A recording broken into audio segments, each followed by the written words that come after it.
So the speed limit may say 55, but anyone who drives the 33 in Cheektowaga and in Buffalo knows that a lot of people go a lot faster. Speed enforcement again at the fore right now after two more recent crashes on the 33 this weekend. One Saturday, one Sunday. One of them may have actually involved a police chase of sorts. Still waiting for specifics from BPD on that. But you may be wondering, why don't we see better speed enforcement, considering it's not uncommon to see drivers going 20, 30, even 40 miles an hour above the 55-mile-an-hour limit? Well, joining me live tonight is Jeff Rinaldo. He is a former Buffalo police captain, now partner with Vista Security Group, and kind enough to be a law enforcement analyst here for us. I don't know a lot of people who have driven on the 33 who haven't seen people going, I mean, in some cases, 100 miles an hour or faster.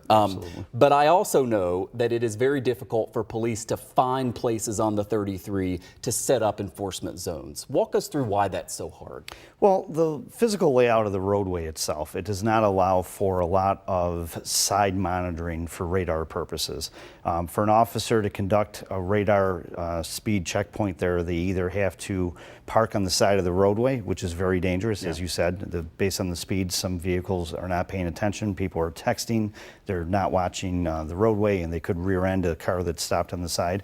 Or they really have to utilize like the off ramps and things of that nature, which when they then observe a vehicle speeding, it's a heavy lift to then get into traffic, up to speed, and attempt to stop that vehicle. So it's really the physical layout of the roadway itself that makes it difficult for speed enforcement activities.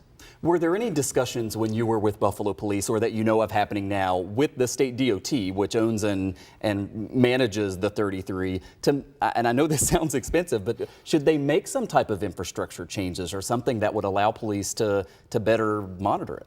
Well, again, I think they've looked at a number of things in terms of safety, right? There's been deadly crashes for decades at the intersection of the 33 going to the 198. So you saw some updated design changes there, increased safety barrels, signage, warning lights, things of that nature. But in terms of trying to devise it in such a way that the police could do a better job in speed enforcement, you're talking tens of millions of dollars of roadway changes. So potentially with the covering of the 33, if that project does move forward, you might see some adaptations there which would allow for safer speed enforcement activities. But really at this point, it's just a matter of vehicles and officers driving on that roadway, and when they observe vehicles driving at a high rate of speed, doing enforcement based on that type of one-on-one driving observations. Yeah.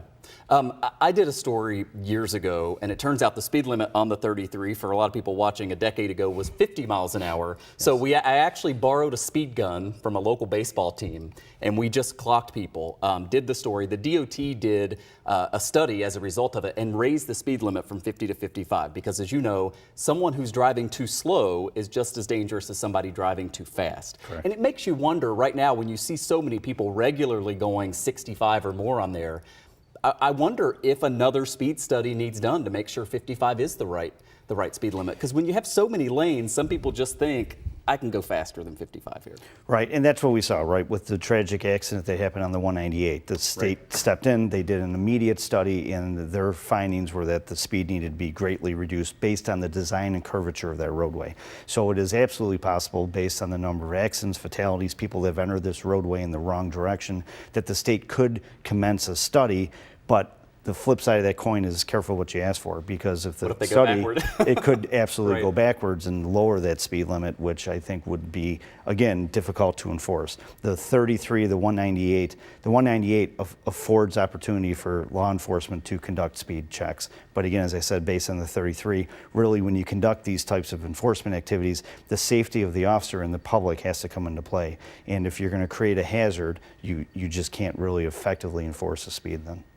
Finally, can you walk me through there are multiple jurisdictions here, right? A lot of the 33 is in Buffalo, part of it is in Cheektowaga. You also see state police sometimes on the 33. How does that work in terms of those three agencies kind of all monitoring speed on the highway?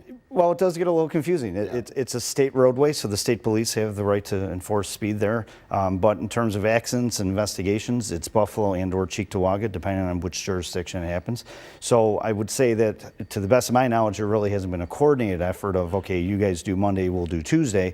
I think everyone tries to address it as they see it, but again, at the end of the day, it's a very heavily trafficked speedway, and it becomes difficult for law enforcement to enforce it to any measurable effect where it will impact driver behavior. Yeah, it is undoubtedly hard to monitor. We did get a statement from Buffalo Police today saying that from time to time they do speed checks with state police and with Buffalo Police, but to your point, it's just a hard thing to do. Jeff Rinaldo, partner with Vista Security Group, thanks so much for coming in. Good to see you. Thank you for having me. All right.